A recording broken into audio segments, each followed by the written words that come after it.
Να δούμε. Ο αρμόδιος για να κρίνει για το μέλλον του αγώνα είναι ο διαιτητής και μόνο αυτός. Λοιπόν, πάμε ξανά στον Άρη Νικολάκη. Άρη, ακούμε. Και εδώ είναι έτοιμα όλα για να ξεκινήσει το μεγάλο ντέρμπι της Θεσσαλονίκης. Μέσα σε αυτή τη μουτή ατμόσφαιρα σε ό,τι αφορά τις καιρικές συνθήκες, επαναλαμβάνουμε μια πανέμορφη εικόνα, η εικόνα την οποία διαμόρφωσαν οι φίλοι του Ηρακλή, υποδεχόμενοι την ομάδα του στον αγωνιστικό χώρο με δεκάδες πυρσούς, με χαρτάκια.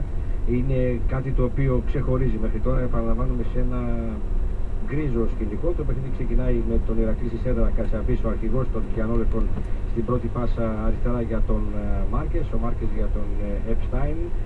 Αυτός δεν προλαβαίνει, δεν κάνει καλό κοντρόλ. Υπό την πίεση του Αραμπατζή, η μπάλα δεξιά, όπως επιτίθεται το ΠΑΟΚ, λίγα μέτρα κάτω από τη μεσαία γραμμή, είναι out, το οποίο θα εκτελέσει ο Αραμπατζής. Ένα γήπεδο το οποίο επαναλαμβάνουμε άντεξε την πολύ βροχή. Κόβεται ο Ρεντίνιο, κερδίζει και το φάουλ από τον Μάρκες. Έτσι λοιπόν το αγωνιστικός χώρος τουλάχιστον είναι τέτοιος που μας επιτρέπει να ελπίζουμε ότι το παιχνίδι το οποίο θα παρακολουθήσουμε θα είναι εντυπωσιακό, μακάρι και σε σκορ τόσο από θέαμα.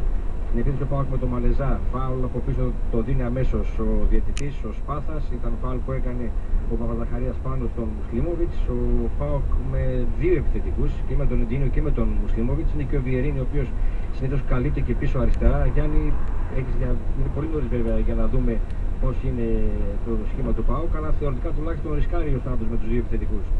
Ναι, είναι κάτι μεταξύ 4-2-3-1 και 4-2-4, έτσι, δηλαδή πολλές φορές βλέπουμε και τον Εντίνιο και τον Βιερίνια ή σαν 4-3-3, δηλαδή Εντίνιο δεξιά, Βιερίνια αριστερά, αλλά είναι δύο παίκτες που περισσότερο σκέφτονται την επίθεση παρά την άμυνα. Άρα πραγματικά ο ΠΑΟΚ φαίνεται να έχει ένα πιο επιθετικό πρόσωπο, καθώς μπήκε ο Μουσλίμοβιτς στην ενδεκάδα και αντί του Σορλέμ που θα μπορούσε να είναι μια επιλογή στο κέντρο, μπήκε ο Εντίνιο που πραγματικά έτσι είναι ποδοσφαιριστής με επιθετικές αρετές. Άλλωστε είχε σκοράρει και πριν από 2 αγωνιστικές στο παιχνίδι με τον Ολυμπιακό στο ντέρμπι. Και βέβαια Άρη, να πούμε για όσους αρέσκονται στους αριθμούς, υπάρχουν ενδιαφέροντα. Καταρχήν ο Ηρακλής έχει υπέρ του, για να δούμε όμως τώρα το Μουσλίμοβιτς στην περιοχή. Ανατροπή που γίνεται, αλλά παίζεται. Φάουλ, ναι, εκεί ούτως ή άλλως ήταν μια ανατροπή. Είτε θα τη δώσει σε βάρος του ΠΑΟΚ είτε σε βάρος του Ηρακλή. Μπορεί να τραβάει τα μαλλιά του Μουσλίμοβιτς. Σημασία έχει ότι ο Σπάθας έδωσε φάουλ στην πίεση του Μουσλίμοβιτς να κερδίσει την μπάλα από τον Κατσαπία, δεν κάνω λάθος, Γιώργο Μαυρόπουλε. Άρη, να σε διακόψω λίγο. Σε παραστάκι ένα φάουλ που κέρδισε ο Ολυμπιακός λίγο έξω στη μεγάλη περιοχή με τον Ζαηρή κοντά στην μπάλα. 0-0 στο δεύτερο λεπτό προς τρίτο. Ήταν ένα φάουλ που κερδίσει την επιμονή του Αβραάμου Παδόπουλου. Περνάει την μπάλα Ζαηρή, πάλι πάνω στο τείχος. Ο Μαρέσκα επαναφέρει. Διώχνει και πάλι του Λεβαδιακού. Την μπάλα φύγει μακριά. Έχουμε ανοιχτό μικρόφωνο και σταθή.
Δεξιά που συμπαιδεύεται ο ΠΑΟΚ, ο Εντίνιο ζητάει βοήθεια από τον Γκαρσία, την έχει. Ο Γκαρσία κάνει μια τρίπλα, κάνει και το σούτ τώρα. Η μπάλα στην αγκαλιά του Φερνάντες, ένας παίκτης που έκανε καριέρα στο ΠΑΟΚ και τώρα τιμά τα χρώματα του Ηρακλή. Να τολμήσουμε να ρισκάρουμε μια πρόληψη ότι πέρα από των 22 παικτών ένας 23ος παίκτης, το νερό, το οποίο σε ορισμένα σημεία του γηπέδου έχει δημιουργήσει μικροπροβλήματα και επιτρέπει την μπάλα να γλιστρήσει, ίσως επηρεάσει την διεξαγωγή του αγώνα. Η μακρινή παλιά ένα γήπεδο στο οποίο Άρη ο ΠΑΟΚ δεν έχει νικήσει τα τελευταία 10 χρόνια. 12. Έχει περίπου 12 χρόνια, δεν κάνω λάθος, να κερδίσει. Ο Ηρακλής είναι κυρίαρχος.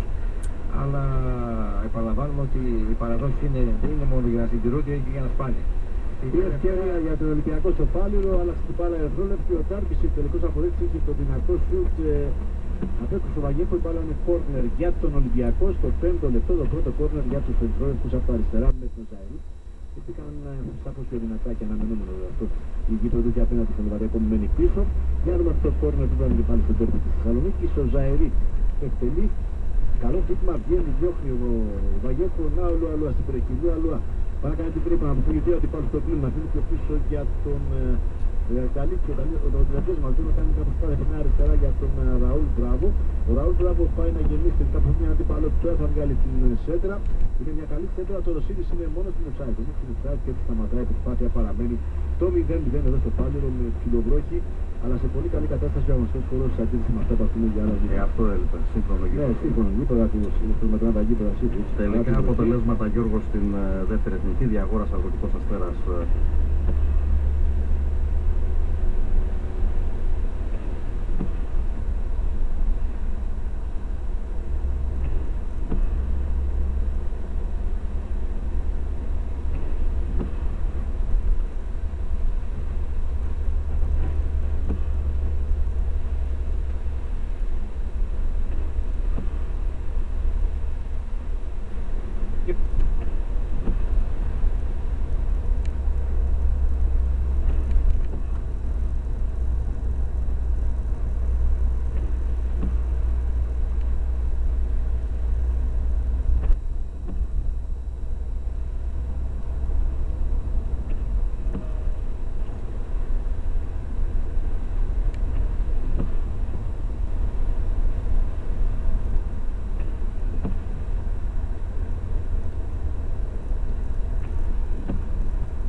Είναι ότι σιγά σιγά ο αγωνιστικός χώρος δεν θα είναι τόσο καλός όσο καταρχήν έδειξε, καθώς στην κυριολεξία σε όλα τα πλάτη